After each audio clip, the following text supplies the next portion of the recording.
Big Talk 850. Turn it up, step back, 'cause here we go. The Rich Stevens Show starts now. Rich Stevens. There's only one show that keeps you glued to your radio. So you turn it up. All right, here we go. Thank you so much for keeping us locked on Big Talk 850. I'm Rich Stevens. I want to introduce you to somebody that's an author. He's a commentator. He's a reporter. He's a television host. He's a dad. And you may not know, but also a radio host. And he will be a permanent part of the Big Talk 850 lineup starting Monday from 6 to 9 p.m.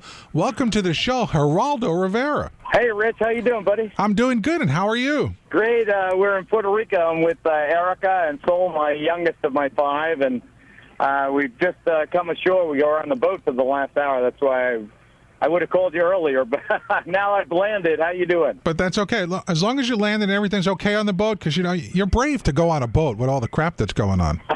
The great thing about being on a boat is you can really tune the world out. So what's the weather like in Puerto Rico? I'm guessing the same as South Florida today, right? Beautiful?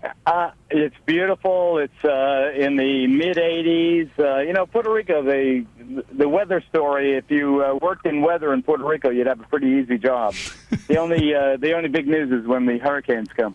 I don't know if you remember me from when I worked in New York. Our paths crossed several times when I worked at WPLJ and also at ABC Television. Well, we were the contemporaries 40 years ago. Yeah, it was back. Were you even born 40 years ago? No, I wasn't. I'm a young guy. I'm like 25. No, I'm kidding. I'm kidding. But my shoes are 25. But we have some friends in common over at the old ABC TV studios. Well, did you work at the studios that were on Broadway in 64th, that one? No, I worked on Columbus Circle. Oh, Columbus Circle. Oh, wow. Now that's all CNN. Yeah, I know. It's quite a big change, everything. When I actually worked, when I was working for the radio division, we were still on 54th and 6th before we moved down to Penn Station, where you are now. Right. I remember Avenue of the Americas. That was such a big part of my early career. ABC News on Avenue of the Americas, right next door to NBC and Rockefeller Center, and CBS right there too. BlackRock is the center of the media universe. Now, with the internet, the world has changed. Now there are so many different outlets, so many different places people can get news and information and opinion. The world has changed, and you got to hope that they still care about what it is, you or I have to say. Well, you see, I think people will always care as long as they can find it. That's our biggest, what's the word I'm looking for? That's challenge? Our biggest challenge, yeah. You say, I've challenged to find the word. As long as they can find us, they will stay with us and enjoy what we're talking about. And the thing that you do, that I believe I do also, is everything. There's nothing off limits, and you give the entire story. And that's the same thing that I believe very strongly. And that we have enough people that are all the way over to the right. There's very few over to the left. And I like being up in the middle. And wouldn't you say that your radio program's pretty much the same? Well, yeah, I'm in the militant middle. I'm proud to be that. I have opinions, some of them very conservative, others very liberal. You consider some very liberal. For instance, last November, I endorsed the Romney-Ryan economic plan, but I voted for Barack Obama and Joe Biden because I couldn't believe that a political party, the Republicans, my party, were devoting themselves to being against gay marriage or being against women having the right to choose whether or not they need to terminate a pregnancy, or the whole notion of undocumented immigrants being held under such arduous conditions that they self-deport. I mean, those are things I found obnoxious, and that's why I couldn't vote for Governor Romney, who otherwise would have been a fine candidate. But, political parties got to stay out of people's private lives, I think. I also think that we've gotten to a point in the world where politics is so much of a game, it's not even funny, and we don't get down to the bottom line and actually get things and make things happen anymore. The parties are so divided. They're so partisan. I was making some noises about running for Senate from New Jersey, and Cory Booker's the popular Newark Democrat, and he's the probable candidate. But the fact of the matter is, if recent history serves, whoever gets elected, they vote whatever their party chiefs tell them to vote for. And I think that's lamentable. I think that's so sad that We've gotten down to the place where on any particular issue, all the Republicans vote one way and all the Democrats vote a different way. How can that be? I mean, don't those people have different opinions that are anyway at variance with the leaders of their particular party? It's just it's sad that they've taken any kind of individual spirit out of politics, and it's just become right-left. And it's it's unfortunate, and that's why things don't get done in Florida, of all places, divided right down the middle. Now, what do you think about, I think this is a great idea. What do you think about this Nevada senator that thinks it's a really good idea if we make it legal for people to bet on our national elections? I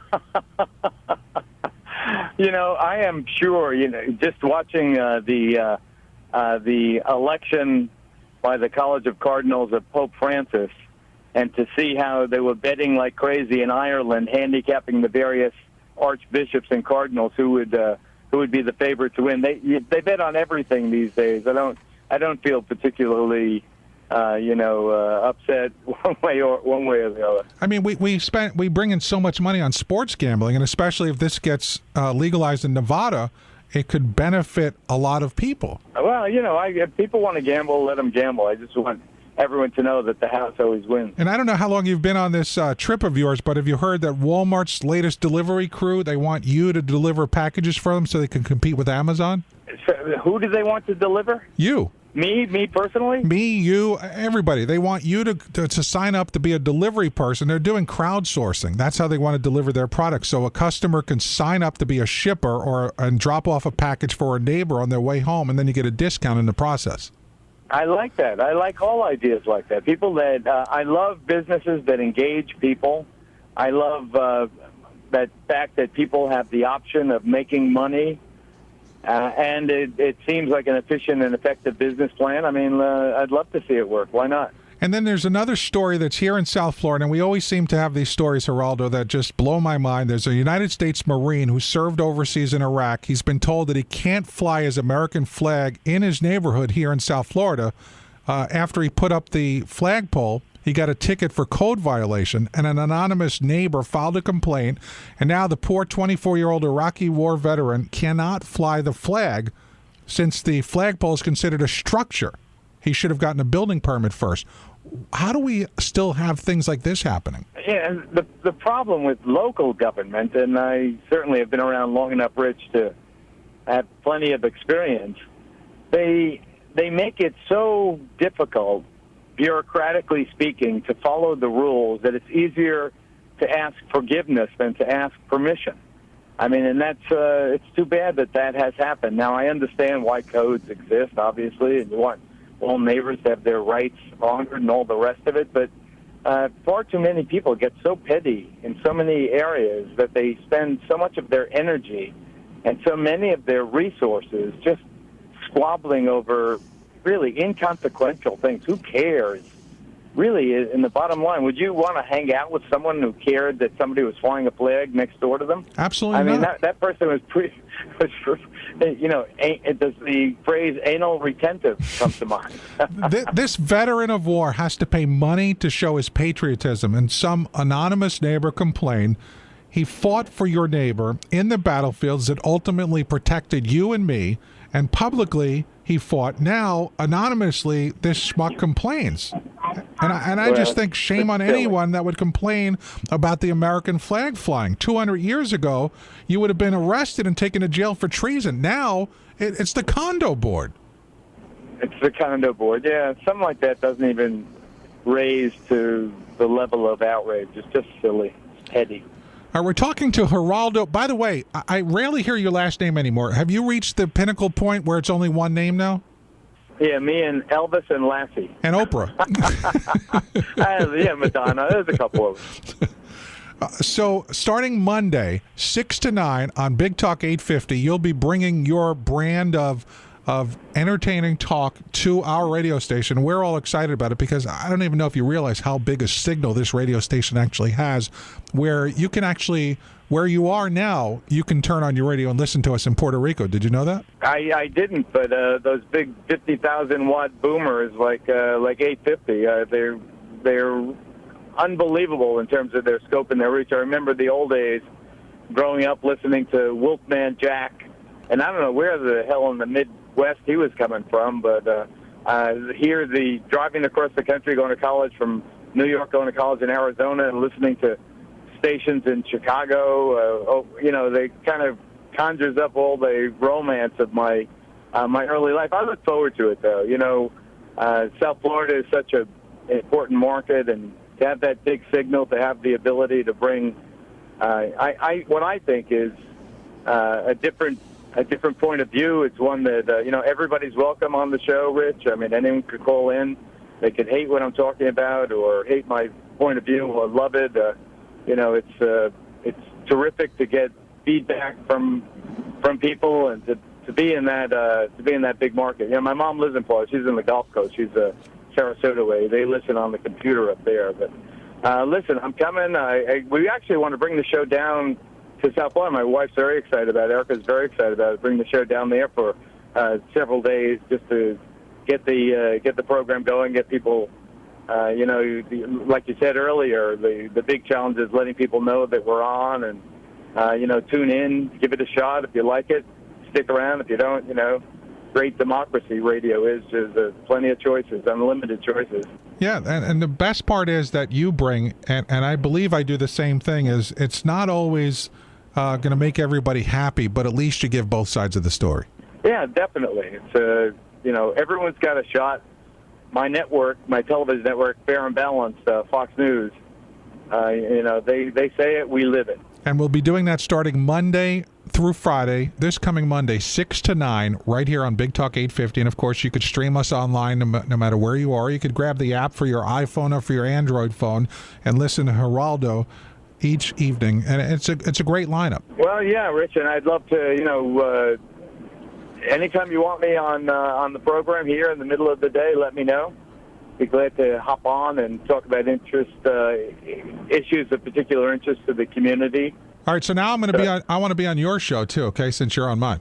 You got it, Rich. All right, I'm going to hold you to that. First thing I'm going to do is I'm going to wait for you to follow me back on Twitter. Okay. I don't quite know how to do that, but well, all you have to do is... my wife will show me how to do that. Right, I'm on Twitter. I just don't know how to follow people. Well, okay, so I want to be your latest follower. So just tell your wife, I'm going to start following you, and then you can follow me back. Then that'll just make my day, good, okay? Rich. All right? So enjoy your trip. We look forward to hearing you starting Monday right here on Big Talk 850. We'll talk soon. I'll be there. I look forward. Thank you, Geraldo. Have a good day. Rich. There's Geraldo Rivera starting here on Monday. Pretty nice guy. I know he didn't remember who I was because I was a kid walking into a hallway. I remember... when he actually was put on the map back in the 70s for his investigative reportings on WABC Channel 7 in New York. And obviously I was a lot younger, but it was a story that made not only local news in New York City, but national news with this breakthrough reporting that this guy did that nobody else has ever even tried to do. And that's really what put him on the map. And then when I started working at WABC Television, which was in the 80s, I saw him in the hallway, and I thought it was the coolest thing ever. There's Geraldo. And I remember walking up to him and saying, I just wanted to shake your hand. And I realized after I did that, what a schmuck I must have sounded like. I just want to shake your hand. Although that's a lot better story than my Regis story, which I made a real fool out of myself for. It was also in the same vicinity, right outside the building where Regis used to do his show. We all did everything in the same building. WABC Television in New York comes out of that building. Now they've all consolidated, and it's all coming from one specific location. TV in one location and radio in another. Geraldo's show originates from Madison Square Garden, above the Garden. That's where I worked when I was working for the FM station, WPLJ. And I was just coming out of the building, and we got in the car, and we're driving down Columbus Circle, and we're at a red light right in front of the building where Regis used to do the show. And I was with my friend Craig. And I look over and I said, look, it's Regis.